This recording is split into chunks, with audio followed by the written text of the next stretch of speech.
Okay, so let's unpack this. We've tackled complex subjects before, from AI to, global economics, but this latest deep dive, wow, it goes right for the ethical jugular. It really does. We're grappling with maybe the most fundamental, most emotionally charged question you could even ask. What is a human being actually worth? It is the ultimate challenge, ethically, philosophically. And what makes this stack of source material so compelling is the creative way they structured it. It's not just dry essays. No, not at all. They frame the entire thing through these high-stakes, kind of fictionalized debates. Exactly, a historical thought experiment. Right, where you have these titans from different eras and different fields who are all forced to justify their worldviews in real time. Yeah, you've got figures like Adolf Hitler, Abraham Lincoln, Mother Teresa, and they're juxtaposed against, modern people like Warren Buffett, a scientist, a rabbi. And they're all just thrown into this immediate, intense collision. Massive clash of worldviews. And that's our mission here, to try and synthesize these wildly different frameworks into something coherent for you. And the core conflict, the one that really defines the whole thing, is laid out right at the start. It boils down to a really fundamental dichotomy. Is human value inherent, so it's something unconditional, universal, something you're just born with? Or is it conditional, something you have to earn that can be measured based on metrics like race or economic output or power? That contrast just sets the stage perfectly. So to guide everyone through this, we've broken our deep dive down into 3 parts. Okay. First, we're looking at how worth is defined by identity, the state, and power. The really extreme views. Second, how value is measured or maybe mismeasured by economics and biology today. And the third. And finally, value that comes purely from ethics and compassion. Well, we have to start right where the sources do, by sort of setting the ethical perimeter.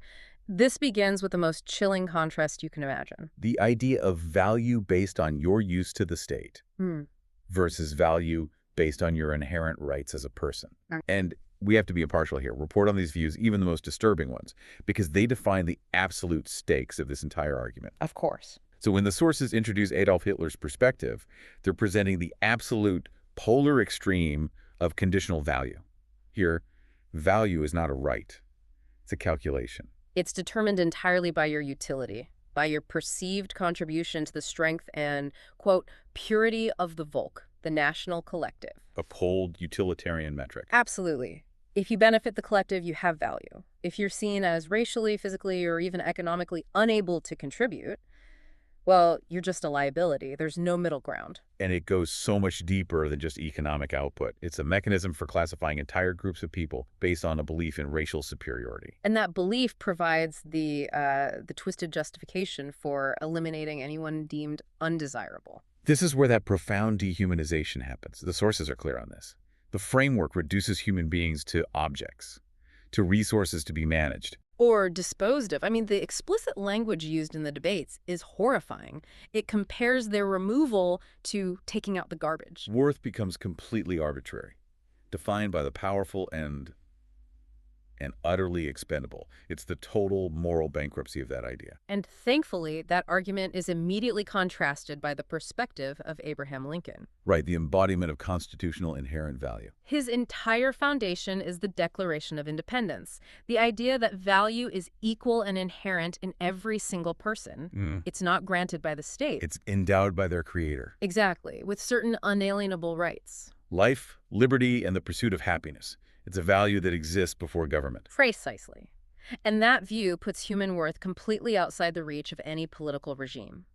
Lincoln forcefully rejected any notion of a superior race. He called it a dangerous falsehood. An attack on the moral fabric of society itself. The government's only duty, in his view, is to protect a value that already exists universally. That is such a crucial distinction. The government doesn't give you worth. It just protects it.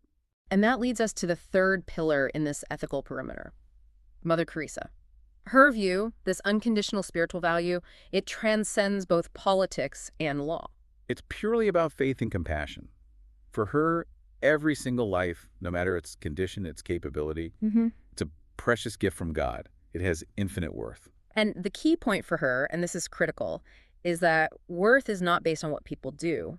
Not their achievements or power or money. None of that. It's simply because of who they are, a child of God. That perspective just completely severs the link between worth and utility. She argues the only true measure is love and compassion.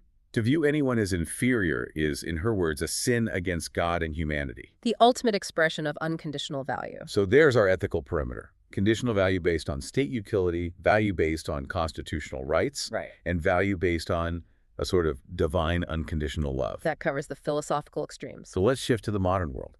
When we move out of philosophy, how do modern disciplines try to measure human value? That's our pivot to part 2. We get more pragmatic, more data-driven, starting with Warren Buffett and the economic view, which is, dominant today. He starts by framing value through the lens of human capital. Human capital. Okay, we hear this term all the time in business. It's basically the stock of skills, knowledge, all the attributes that allow you to produce economic value. You got it. Your value is your ability to produce, to innovate, to contribute to GDP. But this is where the sources get really interesting, because they don't just leave Buffett there in that purely materialistic camp. No, they show him wrestling with it. Yeah. The moral inadequacy of that definition. Right. I mean, if your only value is your output, what happens when you retire? Or get sick? Yeah. Does your value just plummet? It forces him into this severe cognitive dissonance. Yeah. If the human machine stops producing, does it become worthless?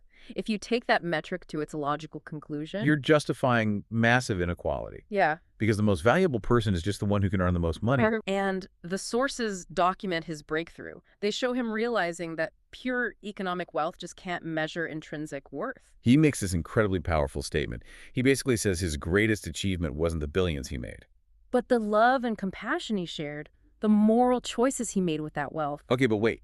If one of the primary architects of modern wealth admits that money isn't the true metric, why are we as a global society still so obsessed with measuring worth in GDP and quarterly earnings?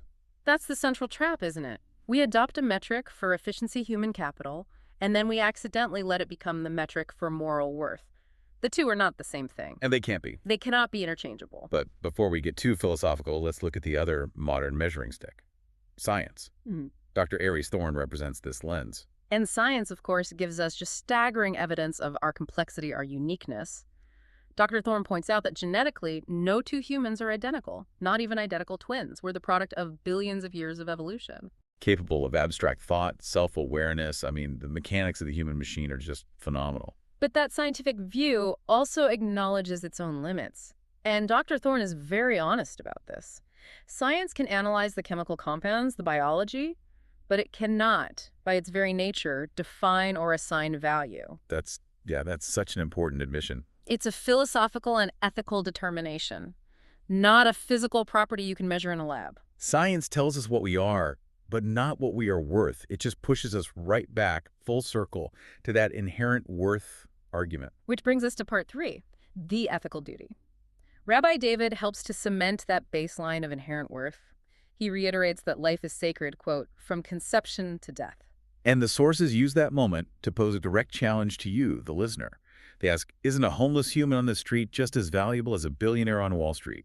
And the answer from the moral figures, Lincoln, Mother Teresa, Rabbi David, is a clear, resounding yes. Economic status is completely irrelevant to intrinsic worth. Mother Teresa's observation that the homeless are the face of Jesus, I mean, that really underscores the idea. They're priceless, regardless of what they produce. Exactly. Okay. Yeah. So if we accept that every life is priceless, that inherent value is the what, the foundational truth, then the next question has to be the so what?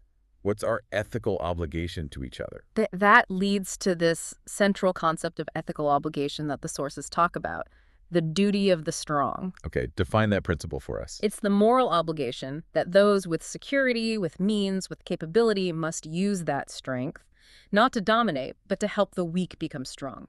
Lincoln argued it's society's job to lift others up. But this is where that ideological battleground flares right back up. Because the conditional view, Hitler's view, would just dismiss that.